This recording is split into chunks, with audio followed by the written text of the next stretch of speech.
On parle de cinéma expérimental, de cinéma d'avant-garde, de cinéma, etc.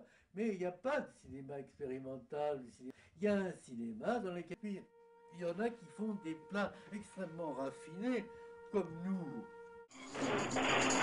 There were no rules. We were totally free. Art can be anything.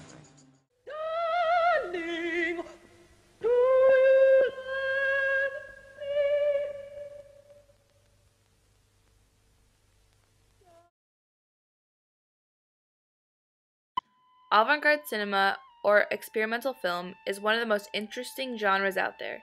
It just may take some time before one can truly understand it. But before you can understand the genre, you must understand the meaning as well as where it comes from. So what is avant-garde? Avant-garde, or vanguard, is a French phrase essentially meaning advance guard or the front of the majority. It is used to refer to people or works that are experimental or innovative with a particular respect to art. Avant-garde represents a pushing of the boundaries of what is accepted as the norm or status quo. Avant-garde is an artistic practice that mixes both aspects of visual art and cinema. Its origins can be found in European avant-garde movements of the 1920s.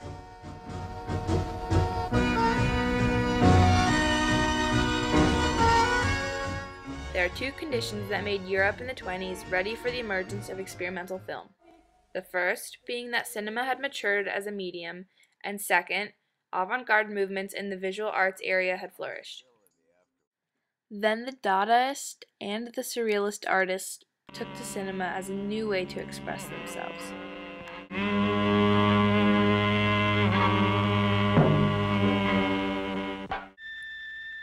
These kinds of films are non-narrative, impressionistic, or poetic approaches to film that is characterized by the use of various abstracting techniques, such as out of focus, painting or scratching on film, rapid editing, the use of non-diegetic sound, or the absence of a soundtrack completely. The filmmaker's ultimate goal is to place the viewer in a more active and thoughtful relationship to the film. These experimental films are also typically made on low budgets with a minimal crew.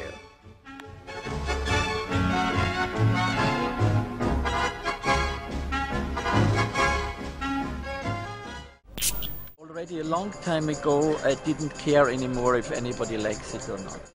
One of the films that is considered to be the first important American experimental film is Meshes of the Afternoon.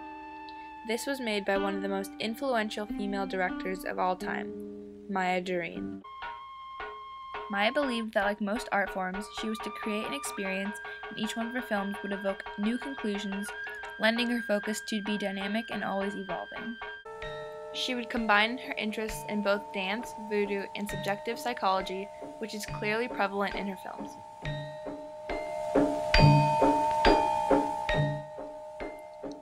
This film was particularly influential because it provided a model for self-financed 16mm production and distribution, one that was soon picked up by Cinema 16 and several other film societies. But just as importantly, it established an aesthetic model of what experimental cinema could do.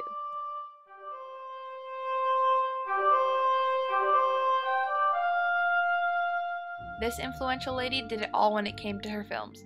She was involved in the writing, producing, directing, editing, and photographing them with help from only one person for all of her films, and would oftentimes act as well, but she never credited herself as an actress, because she preferred to downplay her roles as anonymous figures rather than iconic deities.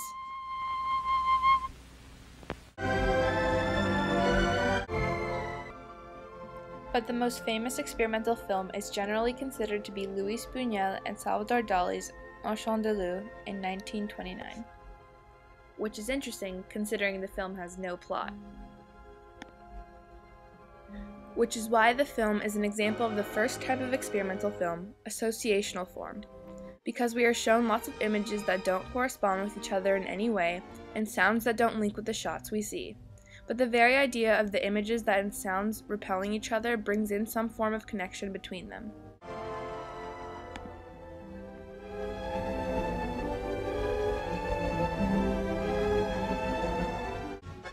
Buñuel famously said that he and Dali wrote the film by telling one another their dreams, and yet there is something that they brought to narrative cinema that was a less cliched idea of dream imagery than an eroticism of the physical world and the relationships between objects and people.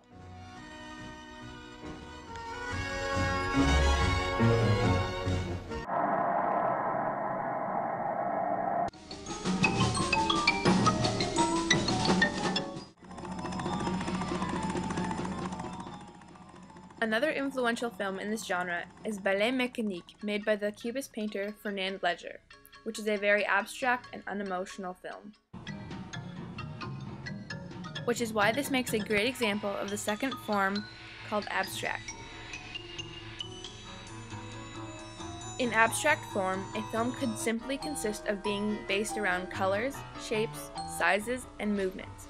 Instead of a film having actors and dialogue, the idea behind it could be to make the audience engaged on the images they see on the screen and what they represent. The film has had an influence in many ways. One way was the use of music to accompany abstract images, which had a direct influence on the works of Disney's Fantasia. And even the opening and closing framing shots of a Cubist drawing of a man could have been seen to have influenced the cover art for A Clockwork Orange.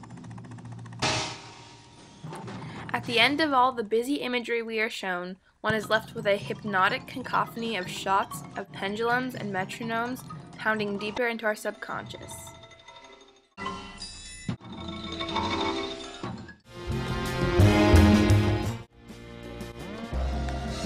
These avant-garde films also influenced conceptual art in the 1970s to be pushed even further. Robert Smithson made several films about his earthworks and attached projects like this one called Spiral Jetty. Impenetrable flame. It was, in fact, a vast spiral nebula of innumerable suns.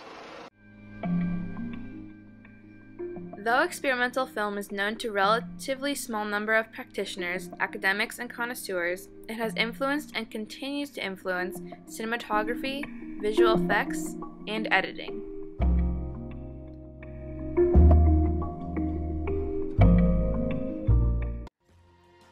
The genre of the music video can also be seen as a commercialization of many techniques of experimental film.